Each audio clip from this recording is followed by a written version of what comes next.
Shalom, selamat datang di YT Artikel 2. Assalamualaikum warahmatullahi wabarakatuh. Hai sahabat Rahman, apa kabar kalian semuanya? Semoga kalian baik-baik saja. Untuk teman pekerja yang jauh, perantau dalam negeri atau di luar negeri, yang jauh dari keluarganya seperti admin, semoga kalian semuanya dilindungi dan diselamatkan dalam pekerjaan masing-masing. Dan untuk sahabatku yang bersama keluarganya, semoga kalian sehat selalu dalam lindungannya. Amin. Episode 123. Kisah seorang cleaning service yang ternyata anak orang kaya. Semua orang terkejut melihat Sahrul yang kembali dari setengah jalan. Tuan muda Sahrul, kenapa kamu kembali tanpa bersulang? Lae tidak mengerti lalu bertanya. Semua orang juga menatap Sahrul dengan sangat aneh. Sahrul sedikit canggung, tetapi dia kembali semangat dengan sangat cepat. Dia lalu menjelaskan. Ayahku bilang jika Al-Bukhari dan beberapa orang lainnya sedang berbincang masalah penting. Jadi suruh aku tunggu nanti baru pergi bersulang. Ternyata begitu. Semua orang menganggukkan kepala. Memang dapat dilihat jika semua pemimpin kota tersebut sedang berbincang sesuatu. Mereka tampak sangat serius. Apakah ada proyek besar akan dimunculkan? Lae berkata, bukan. Aku mendengar sepertinya mereka membahas perampokan bank 3 hari yang lalu. Sahrul menggelengkan kepala sambil mengatakannya. Yah, dengar kabar kasus perampokan bank 3 hari yang lalu. Ada 20-an orang disandera oleh perampok tersebut. Pihak kepolisian juga tidak bisa melakukan apapun lagi. Terakhir ada 2 orang pahlawan tanpa nama yang dengan inisiatif menjadi korban sandera mengikuti perampok tersebut untuk menggantikan 20-an orang yang disandera tersebut. Jika tidak tahu apa yang akan terjadi. Cut Tari mengatakannya. Terutama saat mengungkit kata pahlawan tanpa nama. Matanya langsung menjadi sangat terang. Aku dengar kabar jika terakhir pahlawan tanpa nama tersebut dalam satu pukulan menghancurkan markas perampok tersebut, dan melukai semua perampok tersebut. Saat polisi tiba di sana, semua perampok sudah terbaring di lantai. Marshanda juga berkata, betul. Dengar kabar pahlawan tanpa nama itu seperti dewa.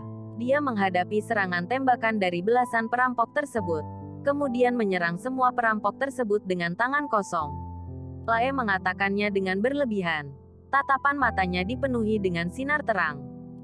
Rahman tidak tahan kemudian memuncratkan teh yang baru dia minum, dan dimuncratkan di tangan Marshanda. Maaf. Rahman langsung mengambil tisu dan menyekat tangan Marshanda. Saudara Rahman, apakah perkataan kita lucu sekali?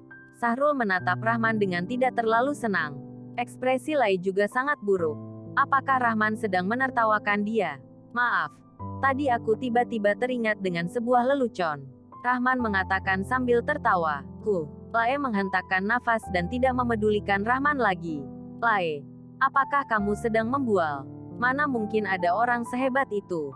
Pasti polisi bergegas pergi ke sana dan bersama-sama membunuh semua perampok tersebut kan? Cut Tari mengatakan dengan tidak terlalu percaya. Cut Tari, kamu beneran tidak percaya? Di dunia ini ada banyak ahli bela diri. Mereka memiliki kekuatan yang tidak kita sangka. Seperti Vicky Naki tersebut. Bukankah beberapa murid kakekmu adalah master?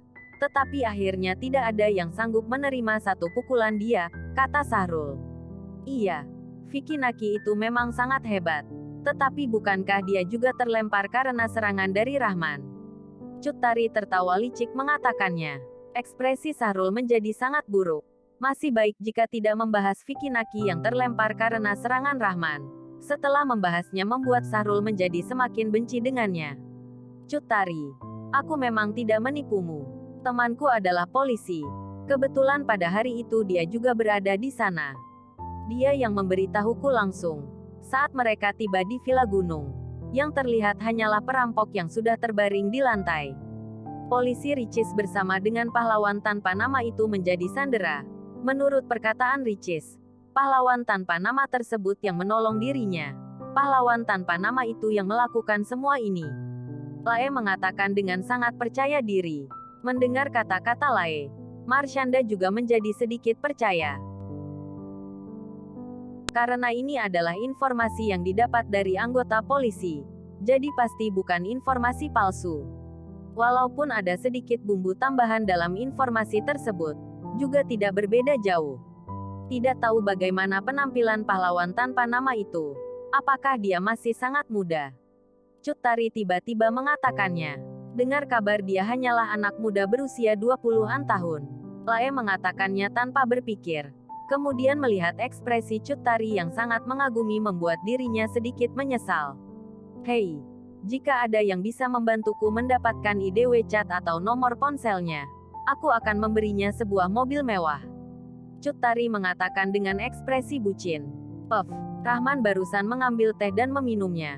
Setelah mendengar kata-kata Cut Tari, dia tidak tahan dan memuncratkan lagi. Seluruh orang yang duduk di meja langsung melihatnya. Tatapan mereka semua tidak senang. Lelucon apa yang membuatmu teringat lagi? Marshanda menatap Rahman dengan kehabisan kata.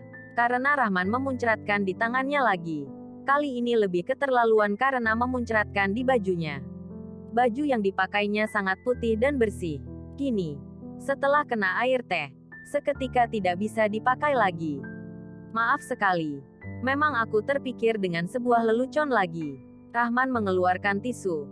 Lalu setelah menyadari terkena dengan baju Marshanda, dia hanya bisa memberikan tisu kepada Marshanda. Hae, kamu tidak akan menyuruh aku membayar kamu dengan baju baru, kan? Aku sangat miskin. Rahman takut Marshanda nanti menyuruh dia untuk menemaninya beli baju. Jadi dia harus menghilangkan idenya ini. Marshanda memalingkan matanya. Dia tidak percaya jika Rahman tidak sanggup beli sebuah baju. Baju dia ini tidak mahal. Hanya 6 jutaan saja. Dia percaya bagi Rahman. Ini bukan masalah besar. Marshanda, nanti aku belikan kamu baju baru. Melihat ada kesempatan, Sahrul langsung mengatakannya. Oh, tidak perlu lagi. Lagi pula baju ini juga pemberian dari Rahman. Nanti dia belikan satu lagi untukku. Melihat Sahrul belum menyerah, Marshanda menarik lengan Rahman sambil mengatakannya. Melihat tindakan Marshanda, bagian paling lemah Sahrul seakan-akan seperti digores oleh pisau hingga sangat sakit. Rahman terkejut sekejap karena perlakuan Marshanda. Dia tidak menyangka Marshanda yang terlihat sedikit tertutup bisa seberani ini. Yang paling penting adalah tadi dia sudah mengatakan jika dia sudah menikah. Saudara Sahrul, kamu jangan salah paham. Aku tidak ada hubungan apapun dengannya.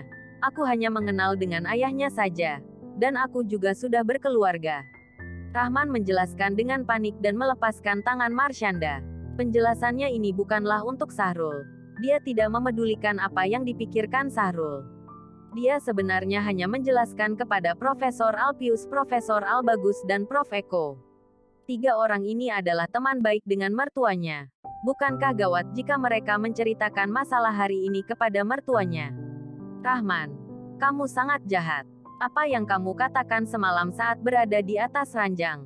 Kamu bilang akan secepatnya cerai dengan wanita itu dan menikah denganku. Kenapa kalian pria ini tidak bisa diandalkan? Gaya Marshanda sedang marah semakin menawan dan menarik perhatian. Ditambah lagi penampilannya yang sedikit lembut. Terlihat seperti nyata. Apa? Cepat sekali sudah pernah tidur bersama dengan pria yang sudah berkeluarga. Sahrul hanya merasakan rasa terkejut dengan apa yang terjadi. Dia sudah bertahun-tahun menyukai Marshanda. Tidak disangka terakhir Marshanda belum menikah. Tetapi sudah pernah tidur dengan pria berkeluarga. Dalam seketika, hatinya sangat sakit seakan-akan ditusuk oleh ribuan anak panah. Cut Tari, Profesor Alpius, Profesor Albagus dan Profesor Eko terkejut hingga mata mereka membesar. Tidak disangka nona besar keluarga Jordan. Bersambung.